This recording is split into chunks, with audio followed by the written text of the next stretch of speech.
Karthi Revathi serial இப்போ ராட்டகாசமான அருமையான episode வந்திருக்குன்னே சொல்லலாம். மயில் வாகனம் வந்து பிச்சை வந்துட்டுருக்காங்க. மிஸ் பண்ணாமல் சொல்லிடையும் கேளுங்க. இந்த வீடியோ பிடிச்சிருந்துச்சுன்னா லைக் பண்ணிட்டு சேனல் கண்டினியூ ஆதரவு வந்து தாங்க. மயில் வாகனம் வந்து பாட்டியோட 2 பேருங்க இருக்காங்கல்ல, அவங்க கிட்ட வந்து பேசுகிறாங்க. நீங்கள் யாருங்கிற மாதிரி கேட்டோன்னே, நான் தான்ப்பா கார்த்தியோட அண்ணன், இவன் என்னோட தம்பி, அதே மாதிரி கார்த்தி என்னோட தம்பிங்கிற மாதிரி ஆனந்த் வந்து அறிமுகப்படுத்திகிட்டு இருக்காங்க. ஓ அப்படிங்களா, சந்தோஷம். அப்போனா கார்த்திக்கு நீங்கள் 2 பேரும் அண்ணன். இந்த கல்யாணத்தை நிப்பாட்டுறதுக்கு ஏதாவது நம்மளும் வந்து பாட்டிக்கு வந்து உறுதுணையாக இருக்கணும்ல. இன்னும் கொஞ்சம் நேரத்தில் வந்து மாப்பிள்ளை அழைப்புக்காக வந்து ட்ரெஸ்லாம் வந்து கொடுப்பாங்க. இப்போ மாப்பிள்ளை வந்து இல்லைன்னு வச்சுக்கேன், துணை மாப்பிள்ளை கிட்ட தான் வந்து எல்லாரும் வந்து அந்த ட்ரெஸ்ஸை வந்து கொடுப்பாங்க. இதுதான் வந்து அந்த காலத்துலேருந்து இப்போ வரைக்கும் ஃபாலோ பண்ணிகிட்டு இருக்கோம். நிச்சயம் ரேவதி கழுத்தில் வந்து தாலி கட்ட வேண்டியது நம்ம கார்த்தி தான். அப்போ நான் துணை மாப்பிள்ளையிலேருந்து எல்லாமே வந்து செய்ய வேண்டியது எல்லாம் அவன் தான் வந்து முறையாக வந்து செய்யணும். இதை வந்து நம்ம டேரெக்டாக வந்து கார்த்திகிட்ட வந்து பேசினா வேலைக்கு ஆகாது. கல்யாணத்தை நிப்பாட்டணும் தான் அவர் வந்து சொல்லிகிட்டு இருக்காப்புல கார்த்தி. அவன் மனசை மாற்றி நம்ம தான் எப்படி இருந்தாலும் ரேவதி கழுத்தில் வந்து தாலி கட்ட சொல்லணுங்கிற மாதிரி யோசிச்சுட்டு இருக்காங்க மயில் வாங்கணும். என் தம்பி சொன்னால் கேட்குற ஆளே இல்லை, ஆனால் அவனை கேட்க வைக்கணும்னு சொல்கிறீங்க. நீங்கள் எதாவது திட்டம் போட்டு வச்சுருக்கீங்களா அப்படின்னு சொல்லி நம்ம ஆனந்தும் அருணும் கேட்டோன்னே, அதுக்கு என்கிட்ட ஒரு திட்டம் இருக்குது. நீங்கள் 2 பேரும் வந்து மாப்பிள்ளையை வந்து கூட்டிகிட்டு வந்து போங்க. இப்போ மாப்பிள்ளையாக வந்து இருக்கிறது யார், நம்ம மகேஷ். அவன் வந்து எப்படி இருந்தாலும் சொன்னதை வந்து கேட்பான். அதட்னா நிச்சயம் நம்ம பின்னாடியே வந்துடுவான். அவனை வந்து மாடியில் இருக்கிற ஸ்டோர் ரூமில் வச்சு பூட்டிடுவான். பூட்டினதுக்கப்புறமேட்டுக்கு அவன் இங்கே வரவே மாட்டான். பொண்ணு அழைப்புக்கு அப்புறமேட்டுக்கு மாப்பிள்ளை அழைப்புக்கு ட்ரெஸ்லாம் வந்து கொடுப்பாங்க. அந்த ட்ரெஸ்ஸை நம்ம கார்த்தி தானே வாங்க வேண்டியதாக சுச்சுவேஷன் ஆகிடும். சூப்பராக இருக்கும்ல, சூப்பருங்கிற மாதிரி சொன்னோன்னே, ஏன்பா இவங்க தான் வந்து உங்ககிட்ட ஒரு முக்கியமான விஷயம் பேசணுமா? இல்லைங்க, உங்ககிட்ட வந்து பேசினாலே வந்து அது கடைசியில் வந்து எனக்கு தான் சிக்கலாக வரும். மாயா வந்து வரவே கூடாதுன்னு சொல்லியிருக்கா. அப்படியா? உன்னை தான் சாமுண்டீஸ்வரி வந்து மாடிக்கு வந்து வர சொன்னாங்க. அப்போனா நீ வரமாட்டேன்னு நான் சொல்லிடுறேன். அச்சச்சோ, சாமுண்டீஸ்வரி என்ன சொன்னாலும் செய்யணுங்கிற மாதிரி தானே மாயா சொல்லியிருக்கா. ஏங்க உண்மையிலேயே சாமுண்டீஸ்வரி தான் கூப்பிட்டாங்களா? சரிப்பா, நான் இப்போயே வந்து அத்தைக்கு வந்து ஃபோன் அடிக்கிறேன்னு. அதெல்லாம் ஒன்றும் வேணாம், உங்களை நான் நம்புகிறேன். நம்பிட்டான் பார்த்தீங்களா, இவன் என்ன என்ன சொல்லான்னு நம்புவான் போல இருக்கே அப்படின்னு சொல்லி யோசிச்சுட்டு இருக்காங்க. அந்த இடத்துல கார்த்தியோட 2 அண்ணன்களும் மாடி கூட்டிகிட்டு வராங்க. ஏதோ உங்ககிட்ட வந்து பேசணுமா? யாருக்கு தெரியும், நீ வந்து ரொம்ப அதிர்ஷ்டசாலி தான். என்னங்க சொல்கிறீங்க? சொத்தை முன்னாடியே அதை எழுதி வைக்க போகிறாங்களாம், அதுவும் உன் பேரில். நாங்களும் எத்தனையோ வாட்டி வேணாம் வேணான்னு சொல்லி பார்த்துட்டேன், ஆனால் யாருமே கேட்கவே இல்லை அப்படின்னு சொல்லிடுறாங்க. உடனே வந்து, ஓ அப்படியா, இந்த ரூமில் தான் இருக்காங்களா?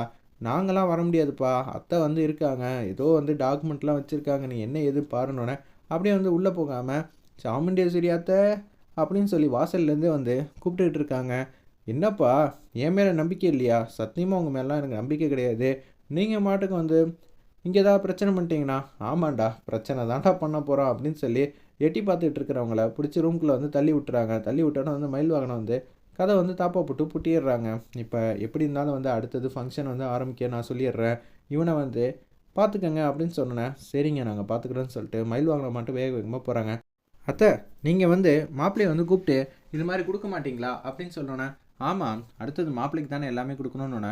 ஃபஸ்ட்டு பொண்ணுக்கு வந்து புடவை கொடுத்துருவோம், மூர்த்த புடவை அப்படின்னு சொல்லி அந்த இடத்துல வந்து பொண்ணை கூப்பிட்றாங்க. ரேவதி வந்து வந்துடுறாங்க. மூர்த்த புடவை வந்து கொடுக்குறாங்க. இது எல்லாத்தையும் வந்து பாட்டி வந்து பார்க்குறாங்க. மயில் வாகனம் வந்து பாட்டிக்கிட்ட வந்து பேசுகிறாங்க. இப்போ துணை மாப்பிள்ளையிலேருந்து மாப்பிள்ளையே ஆக போகிறாங்க நம்ம கார்த்தி. என்ன மயில் சொல்கிற அப்படின்னு சொன்னோன்னே, வெயிட் அண்ட் வாட்ச் அப்படின்னு சொல்லும்போது, என்ன சொன்ன, பொறுத்திருந்து பாருங்க, நீயும் பஞ்ச் டைலாக்லாம் பேச ஆரம்பிச்சிட்டியா? சொன்னதெல்லாம் வந்து நிறைவேற்றணும்னு வச்சுக்கியேன், தாத்தா ஒன்றும் உனக்கு தரேன்னு சொல்லியிருந்தார்ல, அது எல்லாமே உனக்கு தான், இன்னும் கொஞ்சம் சேர்த்து கூட தர சொல்கிறேன் அப்படின்னு சொன்னேன். அப்படியா சொல்கிறீங்க? சரி சரி, எல்லாத்தையும் நான் பார்த்துக்கிறேன், நீ தான்ப்பா இங்கே புத்திசாலியே, உன்னை நம்பி தான் நானே இருக்கேங்கிற மாதிரி பாட்டி வந்து சொல்லிட்டு இருக்கிறப்ப மகேஷ் வந்து வர மாதிரியே தெரியல. அந்த இடத்துல உன்னை வந்து யோசிச்சுட்டே இருக்காங்க. எப்படியோ மகேஷ் இங்கே இல்லை, நம்ம எந்த விதமான சதி திட்டமும் போடல, கடவுளே நமக்கு ஒரு நல்ல அபிப்பிராயம் வந்து செஞ்சு கொடுத்துருக்காங்க போல இருக்கு.